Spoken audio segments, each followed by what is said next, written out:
right. Okay, we got the camera back up and rolling just in time for the ASU-Utah preview. So, ASU on the road in wherever the heck Utah plays. Where do they play? Salt Lake City. Salt Lake City, yeah. We're going to go into the Sea of White, and we are going to... Sea of White. Yeah, a lot of snow in Utah. I was wondering where you were going with that. I guess it's confirmed now, but... I'll get him started again. Yeah. What else is in Salt Lake City? Continue. Lots of stuff, man. Beautiful mountains, nice people. How was Salt Lake City Racist founded, fans. Philip? All We right, don't keep need to going. talk about it. ASU at Utah. All right. Utah is a 5.5-point favorite. Let's talk about that. I'm opening up the floor to you guys. That was it. So, this game is, there's no game left on the schedule for ASU outside of like West Virginia and maybe UCF. We don't play UCF. Yeah, we do. Do Do we we play not play UCF? UCF? Yeah, I swear we play UCF. I don't think we play UCF because I it's... think we play UCF. What are you waiting for? Look. You're looking at me. Hop off, man. Could figure it out. Oh. Utah, Texas Tech, Houston, Iowa State, West Virginia, Colorado, U of A. All right, you were right. Second. I'll admit I was wrong. My apologies. You were looking at me, licking your chops, I was. talking wild, Yeah. talking reckless at me. And I feel as silly as I look right now. But Good thing we have the video. We could see how silly you look. but Anyway, talk to me. yeah, there's no game other than West Virginia really that you Yeah. look at on ASU schedule and you're like, this one Yeah. is an easy win. Like I Houston feel is a really good winnable about it. game. Yeah, they're all winnable. It's just even I think Texas Tech is winnable, but it's just like, do I feel good about it? Do I leave this feeling like we got it in the bag? Right. I don't feel like that for most of the games left because I think everyone's good and talented. And if I've seen ASU play football to where anyone in the conference can beat us. Yeah, I've also seen ASU play football where we can beat anyone in the conference. Yeah. It's can we play a complete game Yes. against Utah? Did we take this bye week to figure out our slow starts and our red zone issues? Mm-hmm. Did we get Canyon Floyd back from injury in this bye week? Like, and it's a silly thing, but like, it's going to be a rain game most likely. So if we're ending up having to punt and we got not Canyon Floyd out there, I don't even know who our backup punter it's is. Matt McKenzie punting. Isn't he an Aussie? He is an Aussie. How the heck can he not kick a football? I don't know, man. It was like two 20-yard punts or something. It was bad. Just put Jesus Gomez out there. I bet you he can boot Honestly. it. He 50 Probably, yards. yeah, 100%. You can kick it better than freaking. But I'm Matt worried about McKenzie. wet ball condition.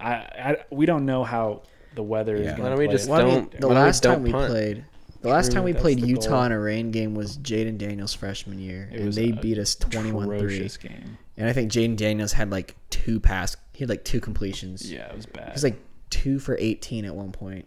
Yeah. We couldn't throw the ball, and then we couldn't run the ball because they knew we couldn't throw the ball. I really want to see Tyson Brown, get his head into the fold Yeah, in this backfield. He just can't really find his niche. yeah, Relik's obviously running away with majority of the productivity, but Relik has limitations with the size, and we got big backs behind him. yeah. And so you have Relik, who's your explosive, overall best running back on the team. And then you got Kanye Udo coming from a school that actually runs the football. And That was a nasty shot. and is your guy that, I think we're kind of overthinking it in the backfield a little bit. Might need to chop it down to 2 if Kyson can't find it, but man, I really just hope Kyson can find a way to contribute. I think he's so good in the screen game. So he opens up a lot of that, and he runs the ball well, if you're too. throwing a screen, I'd rather have the ball in Relik's hands than space. I know, but so where does he fit? He's a better catcher of the football than Relik is. He is a big ticket to the red zone woes because you're thinking 10-5 area. When you get like down to the 1, you're like, I'll put Kanye in to just punch the ball. Yeah, why wouldn't you want Kanye in at the 10-5? Because he adds no receiving threat. And that's like when you're that close but that far, I feel like your running back needs a little bit of that receiving versatility. Yeah. And that's where Tyson comes in as being like the jack of all trades, master of none. Yeah. And I wonder how much of what we've been putting out at running back has been a tip-off for our play calling. Yeah. And why playing multiple running backs with very specific skill sets has been a tip-off for defenses. Yeah. Which having one specific back that can do everything solves that problem. Yeah. I mean, Relik, he can do everything in the sense that he can run and catch, but like inside the 5, he's not moving bodies. Yeah. He's getting his body moved backwards when he meets contact, and so but I agree. Especially like when Kanye's in, he's no threat to catch the ball. We watched against TCU, and it wasn't impressive. And after that play, he didn't play again. We're not sure if he dropped it or if it was a bad throw, but it looked funky the way he attempted to catch the ball. And you just can't trust him in passing, so it's like we leave Relik in there. And if we can't trust Kanye in passing downs, then you have to move Tyson into RB2 because he at least gives you receiving capabilities. It's just I was afraid of it. I'm afraid of it. It's just gotten a little messy. And finding the order. And I think until we find red zone success, we won't find that order of clear-cut answers. Yeah. But I think we need more clear-cut answers on how we're going to handle it. And what do you think is the reason for the red zone issues? Play calling. Not winning at the line of scrimmage. Ball is coming out late. Afraid to throw. I don't think Sam Leavitt's finding people in the back of the end zone. Yeah. Like he's going through his reads too quickly. He found Tyson when it mattered on the very last try. God. What, he had like 13 tries in the red zone? Found him at the last try that he had to win the game. It happened. We needed it. But I'd rather, yes, it'd be nice that we have everything figured out, but I honestly feel better as an ASU fan knowing that we had things that we had to work on up to this point because we are so good at running the football. We are pretty good at throwing the football. Leavitt is the best running quarterback in the country when it comes to scrambling. Our defense is insane. Our D-line is finally getting pressure. Our secondary is winning more often than not. TCU, obviously, I don't even feel like the receivers were dominating our secondary. Our secondary was playing really well, but Josh Hoover was just playing better. Yeah. Putting the ball where no one could get it. And it's there were some big conversions on decently long second and third downs that Hoover was just finding what seemingly was an open receiver. But then you look, it's okay, if Keyshawn Elliott drops 1 yard deeper, that's an interception. If we're in the receiver's hip pocket and Josh Hoover puts the most perfect fade ball on these guys. And they're dropping it, to be fair. They dropped quite a few passes in that regard. I feel like our secondary played pretty well. And our linebackers, as PFF loves ASU's linebackers. Is Xavier Alford going to be back? No, he's out. Is he out for a while? Probably. They may be keeping him out again because they probably want him back for Texas Tech. Yeah, he probably isn't back against Texas Tech. That's just my guess. The way that I've been listening. What's the injury? Nobody knows. They don't have to disclose it? Well, not nobody knows, but I don't know. Yeah, I don't know. Yeah. But I think ASU wins this game. We cover. Obviously, we're all going to say it. But why? Utah, according to PFF, plays more man coverage than anyone in the country. Yep. We have the best receiver in the country against man coverage, according to PFF, in Jordyn Tyson. It sounds like Jalen Moss is going to be back for this game. Yep. Derek Eusebio is going to be our wide receiver 3, hopefully. Even if he's not, Derek Eusebio, even though he's a walk-on, that dude just gets crazy separation. Yeah, but he also had some boneheaded plays. Yeah, he did. And he's definitely going to have those plays where he plays like a walk-on, but he wins just about every route. Yeah, he won one against TCU and Leavitt, like the out route. Yeah, it was the zig. No, I think it was just an out route, and he just, instead of putting touch on it, tried to throw it through the linebacker. Yeah, and he was right underneath it. Yep. Alfred's out. Is there anyone else on the injury report? They should have released it by now. I think Who Zyrus else? Fiaseo is out. That's fine. Zach That means just Swanson. Jordan Crook is going to play more. Or Martell Hughes will probably play more. Kyson's questionable. Montana Warren's questionable. No. Sorry. Not a huge fan of Montana Warren. Kenyon Floyd is probable. Oh, man, I hope he goes. Thank God. I hope What's he his goes. injury? I think he had a hamstring. On his kicking leg? Doesn't matter, dude. What your plant leg is also important. I know. Gosh dang it. Why can't we punt, man? This is why having Scat was so He's had a valuable, good man. year. He's had a good year, Canyon Floyd. Can Sam Leavitt not kick? We got to get that pooch punt going. Yeah, because if we could pooch, man, pooch punt, that would be insane. Because then we could come out in some different looks on 4th, and be nice. But we haven't shown it once this year, so. But your ticket to the game, your key to the game is ASU.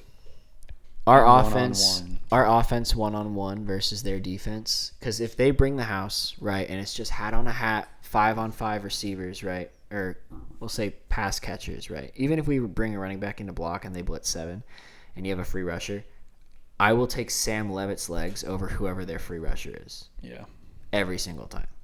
That dude has just the best ability I have arguably ever seen to make dudes miss in the pocket. Mm-hmm. He just gets out, and then if he's got green grass, I trust our receivers to block downfield. Hence Hines Ward being our receivers coach. Everyone gets after it in the run game. Yeah, I don't see why we don't win this game. I know Devin Dampier is a great quarterback, and who's their running back again? They've got 2. It's like Nakari Rogers and Wayshawn Parker. Wayshawn Parker is the one I'm thinking of. They've got good weapons. They got probably the best O-line we're going to see all year, except for maybe Texas Tech. And then they have the best D-line we're going to see until at least Iowa State. Maybe Texas Tech has the best D-line. Texas Tech has the best D-line. You think they're better than Iowa State? Mm-hmm. Okay. Then still, we have... Iowa State's just got one good defensive lineman. Yeah. The crazy thing is their offense isn't better to me than TCU. Their defense is for sure. I don't think we've played a defense quite like Utah, so I think it's going to be a rude awakening, but our strengths match up so well with what they do, their tendencies are. So, if they come out in zone and they just play like everyone else does, I think we just still play our brand of football. We run the football down their throat, and then they start to load the box, blitz us a little more, trust their guys in man. It's where I think Jordan Tyson's going to get free. They're going to have to. Oh, man. It really is. Jordan Tyson really makes this difficult for them. You have to have a safety shaded over to his side all the time because he's going to win in man. Mm-hmm. So you're essentially going 2-on-1 dedicated to Jordan Tyson. You can't have a free rusher without leaving somebody open. We need someone else to win 1-on-1. Yeah, which is hopefully Jalen Moss, Malik McClain. Eusebio, I think, will. We talk about it right now, but in reality, what's the game going to look like? It's going to look like every ASU game. We're going to run stretch right. We're going to run stretch left. We're going to throw Jordan Tyson his dig routes. We're going to give him a couple fade balls. And then we're going to throw a tight end screen or 2 to Shaman, 7 swing passes to Raleek, and Sam's going to scramble like 12 times. That's what every ASU offensive game looks like. And then we're going to cover. Yep. Yeah, we're going to cover and we're going to win 27-24. The question is, are we going to execute? Arroyo calls the wouldn't be same covered. game almost every week. Yeah. Yeah. What would you like to see? What would be some wrinkles that would make you happy, Will?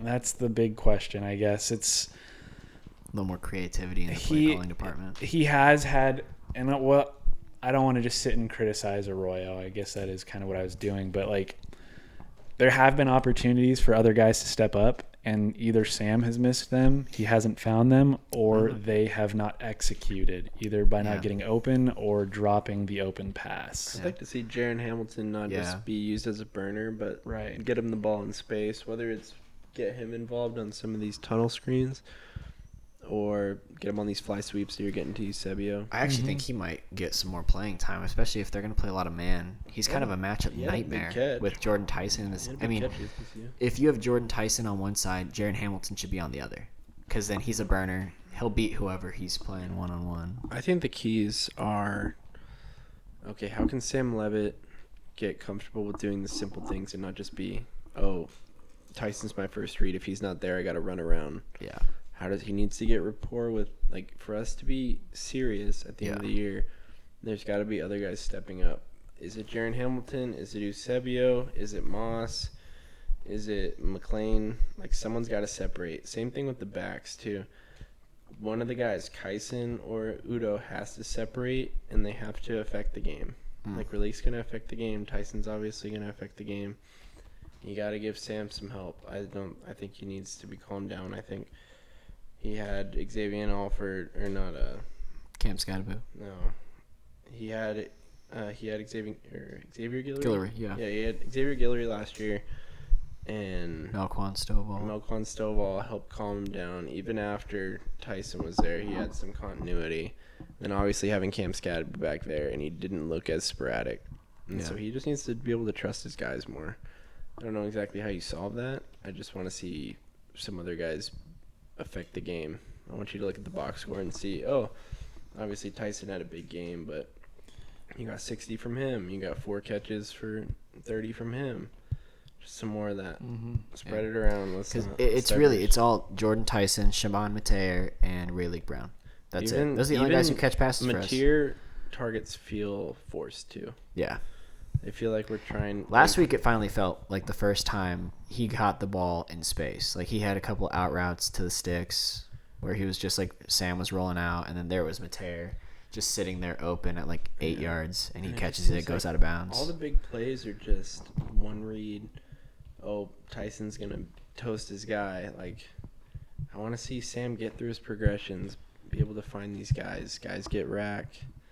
Let's just get something going on offense that's not just Sam Leavitt, Jordyn Tyson. And I wonder if that's another thing to get back to Arroyo on, why we don't see as many drop back passes, because I'm not sure Sam right now is mentally capable of getting through reads.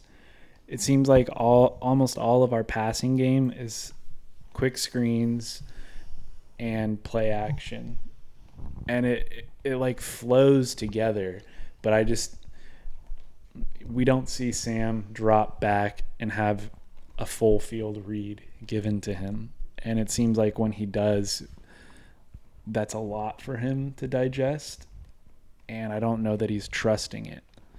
What it does give is the opportunity for him to break 4 tackles and get it on ESPN Top 10 Plays, which is also beneficial to our offense.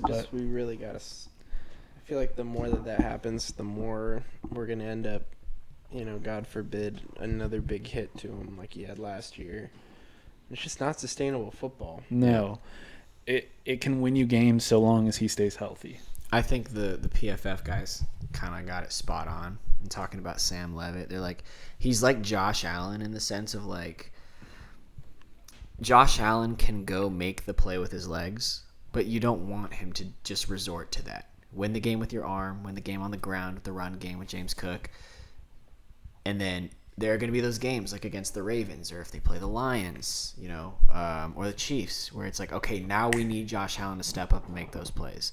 The unfortunate thing about Sam Leavitt is I'm looking at Northern Arizona, I'm looking at Mississippi State, I'm looking at Texas State, I'm looking at Baylor, and every single one of those games, and TCU included, he had to make plays with his legs to win those games.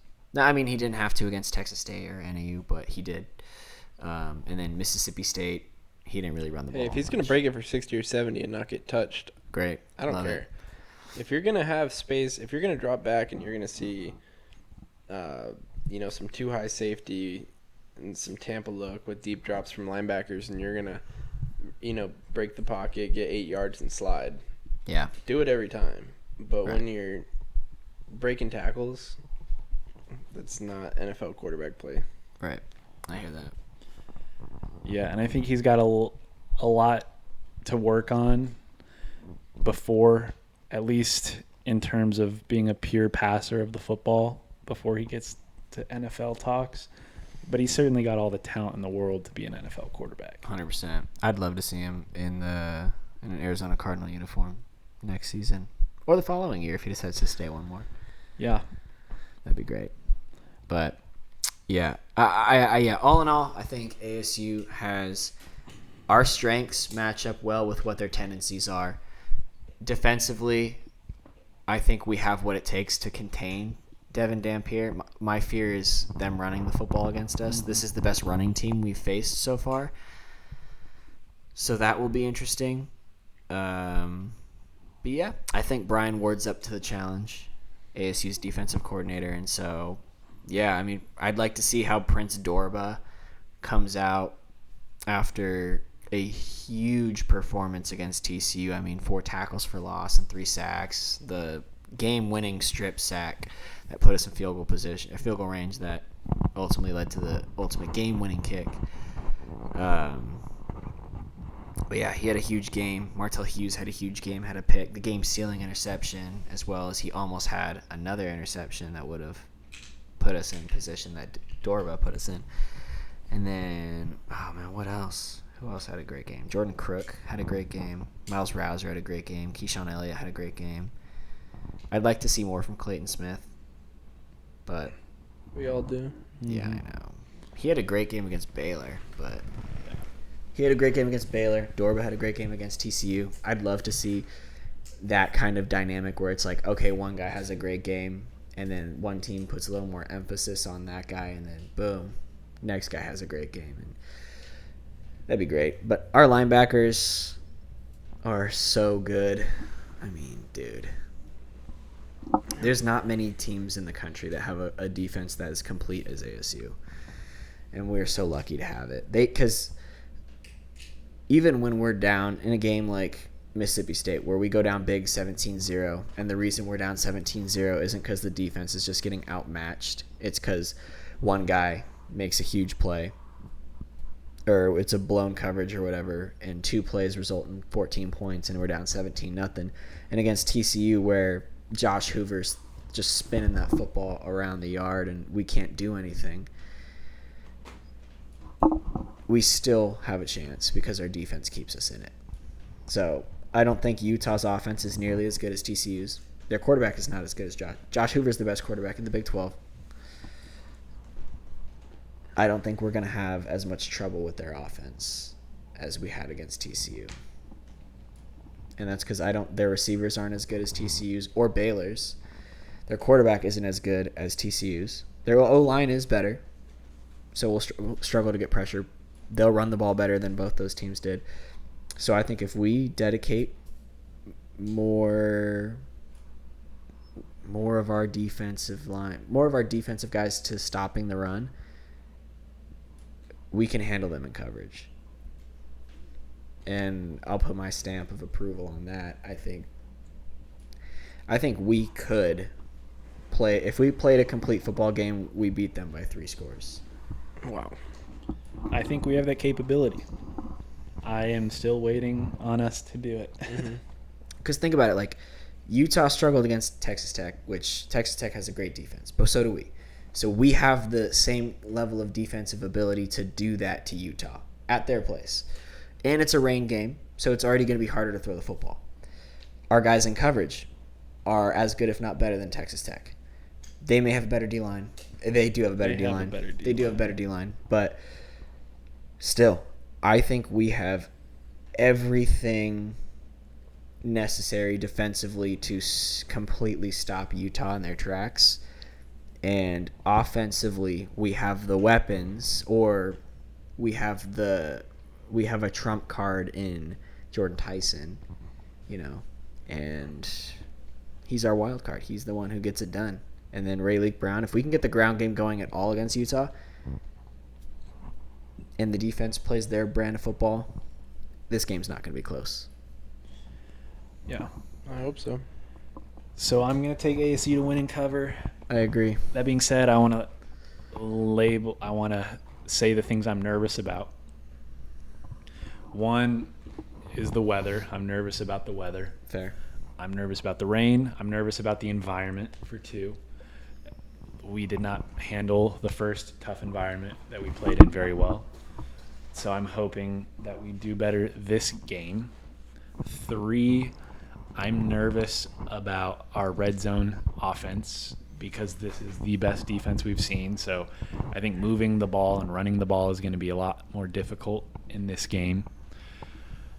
I'm a little nervous about Sam being a passer of the football in this game because I think he's going to have to hit some big throws, and we've seen him do it. The first couple games, I've seen him also miss throws, so I'm just wanting to see more consistency. And then I'm nervous about Utah's offensive line and how that affects the game. I think this game is won by our linebackers. I think that's the X factor group of this game because our D-line, just on paper, is outmatched by Utah's offensive line. So where we can make that up is our linebackers and their ability to run sideways and keep up with Dampier. So I think those are the reasons I'm nervous about the game, but I still feel confident in it because of everything you said. I don't want to circle back and say it again. So I think we win and cover. I agree. I agree. I think we'll win by about 10 or 13 points. Really going to need to run the ball. Going to need to be able to stop the run. Just going to be turnover battle, and it's, really hope our punter's healthy because it might get nasty. So let's play some Iowa football. Yeah. Honestly, that's such a slept-on, key for ASU is having our punter healthy. Because this is totally a game field position is going to matter. Mm-hmm. Yeah. Points are going to be harder to come by, so getting the ball inside. Yeah. And 2 weeks ago when we were previewing TCU, we were all saying, that felt like the game ASU puts it all together. And we kind of did. In essence, the one thing I think we lacked was we didn't finish drives. We missed 2 field goals. We didn't convert on 2 fourth downs, and we had 1 turnover. So it was in essence, 5 turnovers. 5 giveaways, I'll say. 5 giveaways of the football. You clean those up. Jesus Gomez is a rock-solid kicker, and he missed 2 easy kicks. That's not happening every game. That's a once – that might happen twice this season, and I hope the next time it happens is against West Virginia because that's a game we won't need those 2 field goals as much as we would in the other games. Given all that, we still beat TCU. We still came back down 17-0. That was our most complete game of football this season. We had a full week off. We got right. ASU got right. This is as complete of a game where ASU's not the kind of team where it's we play one great game one week and we just fall apart the next. We are going to get progressively better every single week. So it makes me feel good knowing that we're playing this gauntlet of Utah, Texas Tech, Houston, and Iowa State now because we're only going to get better. I wish Texas Tech was the last one, but whatever. We will beat Utah this week. We will beat Texas Tech next week. We will beat Houston the following week. I'm not going to say Iowa State yet because that's a road game in November in Ames, Iowa. It's going to be cold. I get it. But rainy at Utah, we can run the ball better than them. I believe that. Sam Leavitt is more dynamic on the ground than Devin Dampier. And that's not shade at Devin Dampier. It's just because the numbers don't lie about Leavitt being the best scrambling quarterback in the country. We have a better X factor at receiver. Our defense is better than theirs. Enough said. ASU wins. Go Devils. Go Devils. Let's get it. Yep, that's a fun preview. We're going to post that clip separately as well. We went about the same as you guys went last week, 220. Yeah, I know, it's funny. But we did well until the ASU. Yeah. We're at 30 minutes, The ASU preview. I felt like we kind of could do that because we're going to post it separate. Yeah, but I'll just post it all separate, so it won't be a part of the original pod. We'll end the. So here's what I'll do. Let's just do our outro right now. Yeah. What? Let's hit the outro right now. Put that in the pod. Yeah, I just want to. I'll clip it up. So like I'll hit a different outro. I guess. Yeah. We'll do an outro here, and then I'll do another outro. How about that? Does that work? Does that work for you? Yeah. Hopefully the camera's on because I just pointed, but. Yeah, we have ASU winning. We have ASU covering. This is going to be a lot of fun. Cannot wait for Saturday, 7:15 p.m. in Salt Lake City, Utah. Be there, be square.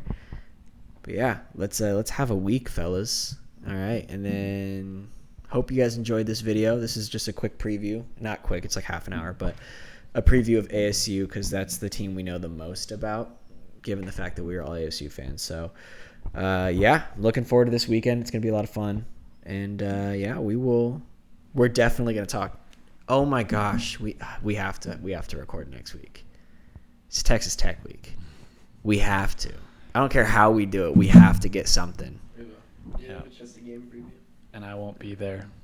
That's brutal. Fall wedding strike. Yeah, it's tough, man. And I'm gone the following week. Yeah, that's right, man. Gosh. Well, I'll be here. Wednesday. Yeah. Yeah. All right, I'll bet. be here to film. I leave Cool. Friday. Dang. That's gonna be a good game to go to. I might leave Thursday or Friday. Dang. All right. Well, thank you guys for watching this ASU preview. We'll catch y'all next week for Texas Tech. Shout out to my wife. Shout out to his wife. All right. Peace.